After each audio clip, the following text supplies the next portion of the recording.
सुप्रभात बच्चों।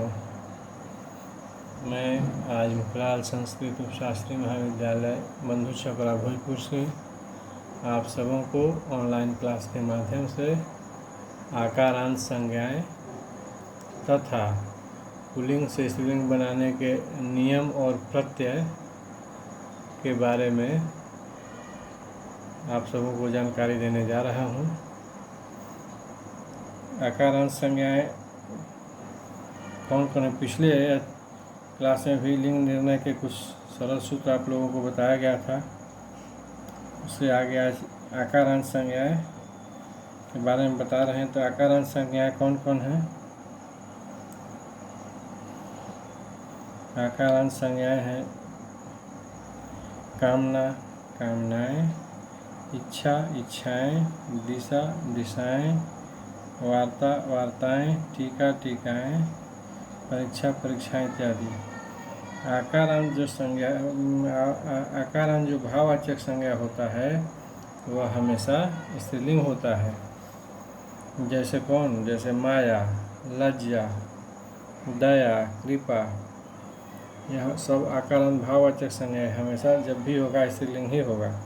छाया, करुणा, आभा, क्षमा इत्यादि बहुत सारे से शब्द हैं। और यदि बहुवचन बनाने पर संज्ञाओं का अंत आ, ए हो जाए तो ये संज्ञाएं भी पुल्लिंग होती है। जैसे कौन कौन? ताला के ताले, पहिया, पहिए, कपड़ा, कपड़े। यदि बहुवचन बनाने पर संज्ञाओं का अंत आ और ए से हो जाए तो यह संज्ञा क्या होती है? पुल्लिंग होती है। ताला के ताले ये हो गया, पुल्लिंग हो गया। पहिया, पहिए, कपड़ा, कपड़े, गला, गले, कुत्ता, कुत्ते। इसी प्रकार और सारे बहुत सारे शब्द हैं। इसका अंत आया ए से होगा, वह संज्ञा जो है पुल्लिंग होगा। इसी प्रकार आगे द्रव्यवाचक संज्ञाएं भी जो है वह पुल्लिंग होती है। जैसे दही, मोती, पानी सब द्रव्यवाचक संज्ञा है। द्रव्यवाचक संज्ञा पुल्लिंग होती है। इसी प्रकार क्रियार्थक संज्ञाएं जो है वह भी पुल्लिंग ही होती है। जिस शब्द के अंत में ना लगा हो वह पुल्लिंग होती है। जैसे लिखना, पढ़ना, टहलना, गिरना, उठना, सब शब्द में ना है, ये सभी शब्द पुल्लिंग हैं। इत्यादि ऐसे बहुत शब्द हैं। इसी प्रकार आगे द्वंद्व समास के जो शब्द हैं वह भी पुल्लिंग होते हैं। जैसे पीछे के क्लास में बताया गया है। जैसे सीताराम, राधा कृष्ण, शिव पार्वती, दाल भात, लोटा डोरी, नर नारी, माँ बाप इत्यादि जितने द्वंद्व समास हैं वो शब्द पुल्लिंग होते हैं। तो पुल्लिंग से स्त्रीलिंग बनाने के कुछ सरल नियम, कुछ नियम और प्रत्यय के बारे में हम लोग देखेंगे। तो इसमें हिंदी में स्त्री प्रत्यय के बारे में देखिए। इसका सामान्य नियम क्या क्या है? तो सामान्य नियम है कि पहला क्या है कि अकारांत तथा आकारांत पुल्लिंग शब्दों को अगर हम इकारांत कर दें तो वह स्त्रीलिंग हो जाते हैं। जैसे लड़का, लड़की, गूंगा, गूंगी, देव के देवी, नर के नारी, गधा के गधी, मोटा के मोटी, मेढक, मेढकी, काला, काली इत्यादि ऐसे बहुत शब्द हैं आकारांत शब्द। इसी प्रकार अगला नियम है इसका कि आ या वा प्रत्यांत पुल्लिंग शब्दों में आ या वा की जगह या लगाने से, या जब लग जाएगा तो वह स्त्रीलिंग हो जाएगा। जैसे कुत्ता, कुत्ता के अंत में आ है तो उसमें कुतिया, अंत में या लग जाएगा तो यह हो जाएगा स्त्रीलिंग। कुत्ता पुल्लिंग है, कुतिया स्त्रीलिंग हो जाएगा। बुढ़ा, बुढ़ा में अंत में आ है, इसमें या लग जाएगा बुढ़िया तो ये स्त्रीलिंग हो जाएगा। इसी प्रकार बाछा, बछिया इत्यादि बहुत सारे शब्द हैं। अब अगला इसका नियम है कि व्यवसाय बोधक, जाति बोधक तथा उपनामवाचक शब्दों के अंतिम स्वर का लोप करके और उनमें कहीं पर इन और कहीं पर आइन प्रत्यय लगा दीजिए तो वह स्त्रीलिंग हो जाएगा। या कहिए कि इन और आइन लगाकर प्रत्यय लगाकर स्त्रीलिंग बनाया जाता है या बनाया जाता है। जैसे इन प्रत्यय लगाइए कुछ क्या चीज़ में, माली में इन लगाइए तो मालिन, माली पुल्लिंग है, मालिन इन लगेगा स्त्रीलिंग हो जाएगा। धोबी धोबिन, तेली तेलिन, कुंजरा कुंजरिन। इसी प्रकार आइन प्रत्यय लगाने पर भी स्त्रीलिंग होता है। जैसे चौबे में आइन लगाई चौवाइन, लाला ललाइन, पंडा पंडाइन, बनिया बनियाइन, मिसिर मिसिराइन। अब अगला नियम है कि कुछ उपनामवाची शब्द ऐसे भी हैं जिनमें आनी प्रत्यय लगा देने से स्त्रीलिंग बन जाता है। जैसे इसका उदाहरण ठाकुर, ठाकुर में आनी प्रत्यय लगाइए तो हो जाएगा ठकुरानी, ठाकुरानी या स्त्रीलिंग हो जाएगा। पंडित आनी लगाइए पंडितानी, चौधरी चौधरानी, देवर के देवरानी, जेठ जेठानी, सेठ सेठानी। इसी प्रकार बहुत शब्द हैं। अब पांचवा नियम है कि जाति या भाव बताने वाली संज्ञाओं का पुल्लिंग से स्त्रीलिंग करने में यदि शब्द का अन्य स्वर दीर्घ है तो उसे ह्रस्व करते हुए नि प्रत्यय का प्रयोग कर देने से भी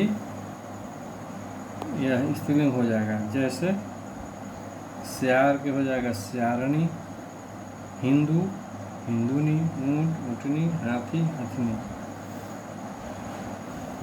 अब अगला जो नियम है वह है कि कुछ शब्द जो है वह स्वतंत्र रूप से स्त्री पुरुष के जोड़े होते हैं और यह स्वतंत्र रूप से स्त्रीलिंग या पुल्लिंग के शब्द होते हैं। जैसे इसका उदाहरण है माँ बाप, दोनों जोड़ा शब्द है स्त्रीलिंग और पुल्लिंग।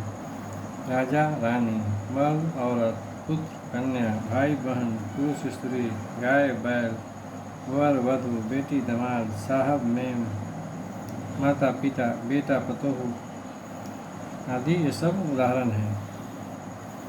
अब संस्कृत स्त्री प्रत्यय हम लोग हिंदी स्त्री प्रत्यय देख लिए, थोड़ा सा संस्कृत स्त्री प्रत्यय देख लें। तो इसका नियम है कि संस्कृत के वाण और मान, वाण में नहलंत, मान में नहलंत। तो वाण और मान प्रत्यांत विशेषण शब्दों में वाण तथा मान को क्रमशः वती और मति कर देने से भी स्त्रीलिंग बन जाता है। जैसे इसका उदाहरण बुद्धिमान, बुद्धिमान में मति लग जाएगा बुद्धिमती, मान के जगह पर मति लग जाएगा, बुद्धिमान के जगह बुद्धिमान में मान की जगह मति लग जाता है बुद्धिमती। पुत्रवान में वती लगेगा तो पुत्रवती। श्रीमान श्रीमती, भाग्यवान भाग्यवती, आयुष्मान आयुष्मती, भगवान भगवती, धनवान धनवती, बलवान बलवती। अर्थात वान और मान प्रत्यांत विशेषण शब्दों में वान तथा मान को क्रमशः हम लोग वती और मति अगर कर देते हैं तो वह शब्द स्त्रीलिंग बन जाता है। अब अगला नियम है कि संस्कृत के बहुत से अकारांश विशेषण शब्दों के अंत में आ लगा देने से स्त्रीलिंग हो जाते हैं। जैसे तनुज है उसमें आ लगाइए तनुजा, स्त्रीलिंग हो जाएगा। चंचल में आ लगा दीजिए चंचला, स्त्रीलिंग हो जाएगा। आत्मज आत्मजा आ लगा दीजिए आत्मजा, स्त्रीलिंग हो जाएगा। सूत सूता, प्रिय प्रिया, अनुज अनुजा, कुज कुज्या, कांत कांता, प्रीतम प्रियतमा, पंडित पंडिता आदि बहुत सारे शब्द हैं। इसी प्रकार अगला है नियम कि जिन पुल्लिंग शब्दों के अंत में अक होता है उनमें अक के स्थान पर इका कर देने से भी वह शब्द स्त्रीलिंग बन जाता है। जैसे सेवक, सेवक में अंत में क्या है अक, इसके अक के स्थान पर इका लगा लीजिए तो स्त्रीलिंग हो जाएगा। जैसे सेवक के सेविका, अक हटा के इका लगाइए। पालक पालिका, बालक बालिका, संरक्षक संरक्षिका, भक्षक भक्षिका, लेखक के लेखिका, नायक नायिका, पाठक पाठिका इत्यादि और बहुत शब्द हैं। अब अगला नियम है कि संस्कृत की अकारांत संज्ञाएं पुल्लिंग रूप में आकारांत कर देने और स्त्रीलिंग रूप में इकारांत दीर्घ से इकारांत कर देने से पुल्लिंग स्त्रीलिंग होती है। जैसे शब्द जो है कर्त्री है अगर, तो इसका पुल्लिंग रूप होगा कर्ता और स्त्रीलिंग रूप होगा इसका कर्त्री। इसी प्रकार धात्री है तो पुल्लिंग धाता, स्त्रीलिंग धात्री। फिर दात्री शब्द अलग है, शब्द का लिखावट अलग है। जैसे दात्री, दात्री शब्द है तो इसका पुल्लिंग रूप होगा दाता, स्त्रीलिंग रूप हो जाएगा इसका दात्री। इसी प्रकार अगर नेत्री है शब्द, नेत्री, तो यहाँ हो जाएगा नेता पुल्लिंग, ये जो स्त्रीलिंग होगा नेत्री, ऐसे लिखाएगा नेत्री। तो यह था इस संस्कृत स्त्री प्रत्यय। अब जो है हिंदी कृदंत तद्धित शब्दों से स्त्री प्रत्यय देखिए। तो कृदंत तद्धित प्रत्यांत पुल्लिंग शब्दों को स्त्रीलिंग बनाने के लिए दीर्घ ई और इन, नी, इन तीन स्त्री प्रत्ययों का ही अधिक प्रयोग होता है। आनी और आइन का प्रयोग संज्ञा शब्दों को ही पुल्लिंग से स्त्रीलिंग बनाने में अधिक होता है। तद्धितांत और कृदंत पुल्लिंग को स्त्रीलिंग बनाने में बहुत ही कम। जैसे उदाहरण, स्त्री प्रत्यय जो है, उदाहरण स्वरूप अगर दीर्घ ई है तो इसका धातु या शब्द को लीजिए कुछ घटना, तो इसमें कृत तद्धित प्रत्यय होगा आ जो है वो कृत तद्धित प्रत्यय है। तो कृदंत इसका होगा तद्धितांत रूप घट, स्त्री प्रत्यय रूप हो जाएगा घटी।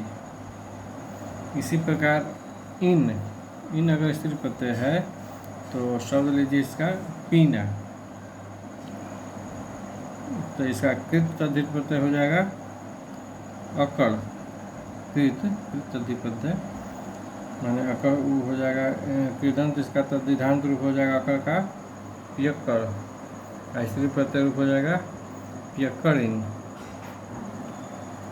तो यह सब स्त्री प्रत्यय का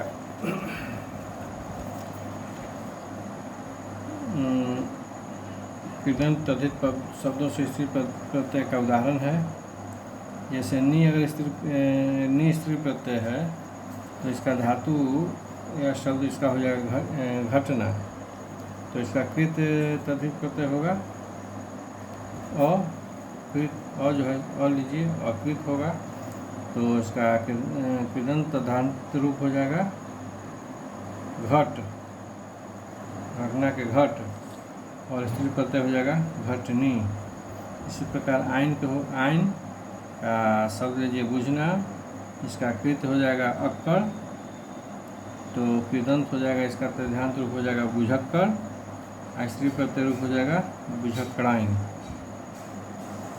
तो यह था उदाहरण हिंदी कृदंत तद्धित शब्दों से स्त्री प्रत्यय का। अब आज के क्लास में आप सब लोग को इतना ही। अब शेष कुछ आगे की क्लास में आप लोगों को जानकारी दी जाएगी। तब तक के लिए आप सभी बच्चों को शुभ दिन।